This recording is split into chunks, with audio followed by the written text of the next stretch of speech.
Assalamualaikum warahmatullahi wabarakatuh.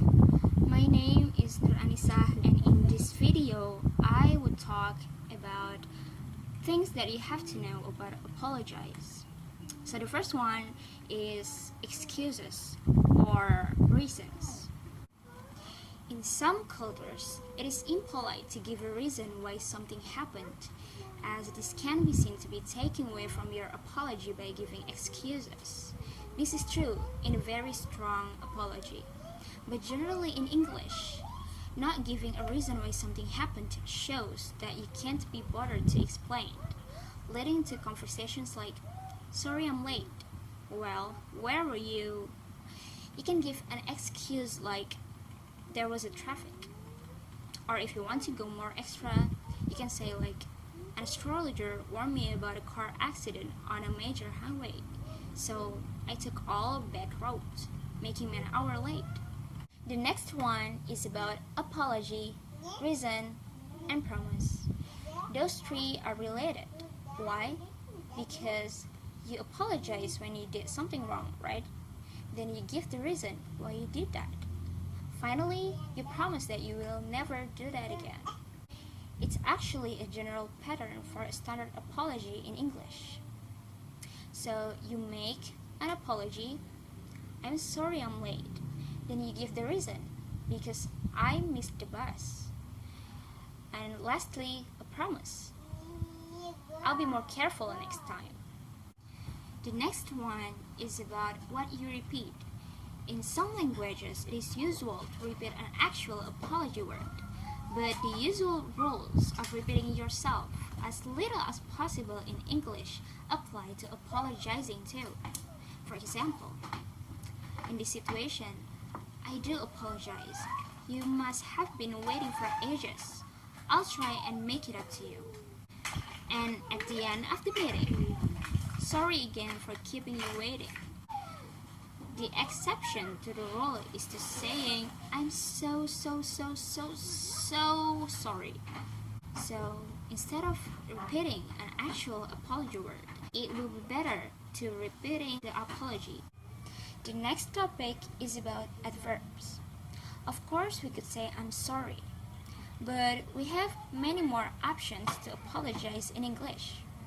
We often use stress to show we're genuinely with some keywords. For example, you'll want to stress words like "so" and "very." So it will be, "I'm so sorry," or "I'm very sorry." The next one is about word stress. As is clear in the example before, which words you stress can have a big impact on the meaning and strength of apologies. And doing apologies is a good change to tackle which words you should emphasize. Another example is "I'm sorry" and "I am sorry," where the strong second version is the only time we don't use contraction. Stressing every single word can also make the apology sound sarcastic, so you have to be careful with that. The next one is intonation. This is another neglected of language that can be usefully tied to apologies, because it has more impact here than in many other situations. For example, going down at the end of the "so" in "I'm so sorry" can make people sound like they don't really mean it. So once again, you have to be more careful with that.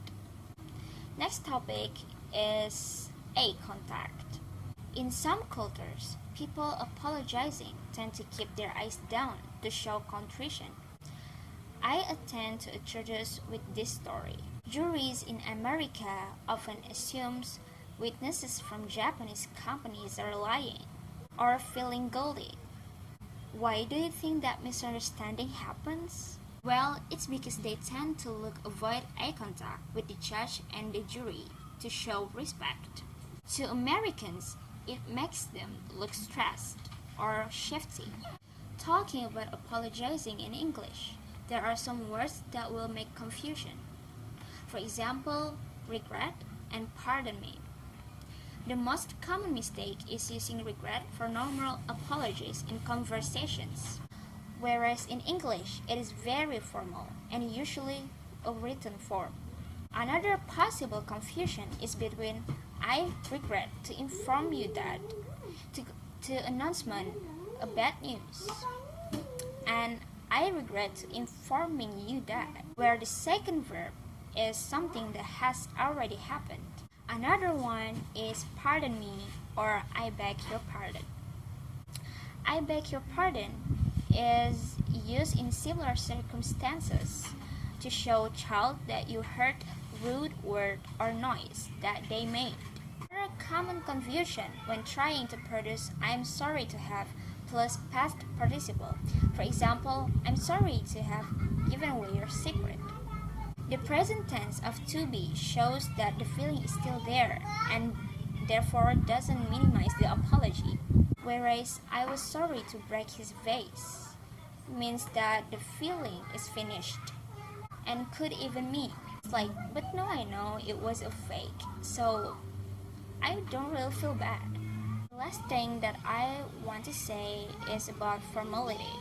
So instead of using written forms like "I regret" when speaking, you can use more informal phrases like "my bad" or "yikes."